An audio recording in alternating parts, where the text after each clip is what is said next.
With Iran's air defenses battered, the U.S. and Israel are hitting targets across the country at will.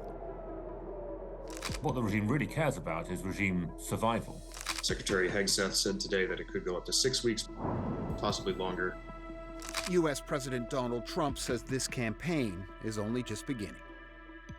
Our objectives are clear. First, we're destroying Iran's missile capabilities, and you see that happening on an hourly basis, and their capacity to produce brand new ones, and pretty good ones they make. Second, we're annihilating their navy. We've knocked out already 10 ships. They're at the bottom of the sea. Third, we're ensuring that the world's #1 sponsor of terror can never obtain a nuclear weapon. The attacks on Iran have been devastating. The country's supreme leader, Ayatollah Khamenei, was killed in an early airstrike. The head of the National Defense Council, the commander-in-chief of the Islamic Revolutionary Guard Corps, and the defense minister also died in airstrikes. Ali Larijani, secretary of the Supreme National Security Council, and President Masoud Pezeshkian survived. The president is one of 3 men now running the country as part of an interim leadership council. Rob McCare, the UK's ambassador to Iran from 2018 to 2021, says for years Iran has had plans in place to replace top leaders if they were killed. One of the things that this shows is how Iran has been ready for this and has prepared for it. And there have been quite a lot of signs since the 12-day war last June that military command has been delegated to lower levels, and political control has had these interim plans and succession plans because they know that decapitation strikes have always been a likely part of U.S. military action. So I think that this is something that has been rehearsed and prepared for. Iran expert Sina Azodi says Ayatollah Khamenei in particular was making plans for succession. We have to keep in mind that one of the things that Khamenei was very adamant about was this smooth transition. And I'm pretty sure that they've been preparing for this because Khamenei was 86 years old, 87 years old. He already had cancer.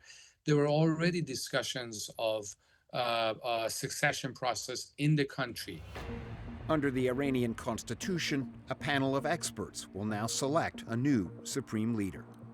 Rob, while that's happening, is the regime under threat? Could we see regime change?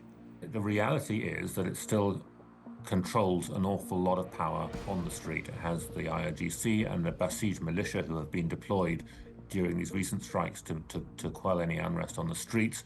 It's hard to see how internal opposition can overcome that. And you have to remember that there is still a core of loyalists to this regime. It may not be very many in proportionate terms, but it's a big country. So, even if it's only 10% of the population, which is a reasonable estimate, I think most analysts feel that 10% are in some way loyal to the regime. That's still 9 million people. The prospects for bloodshed in any transition are unfortunately pretty high. For now, Sina Azodi believes there's little chance for any nuclear breakthrough with Iran. As long as the war continues, they feel cornered. They feel that they're fighting for the survival. And I have to emphasize that from their perspective, the June 2025 conflict with Israel, the recent protests in Iran that was confronted with an unprecedented a massacre of the people, and this conflict, they're all different rounds of the same campaign to overthrow the regime. That's their perspective. Iran's fight for survival means spreading this war to countries throughout the Middle East, from Israel to military bases and targets like airports and hotels in the Gulf.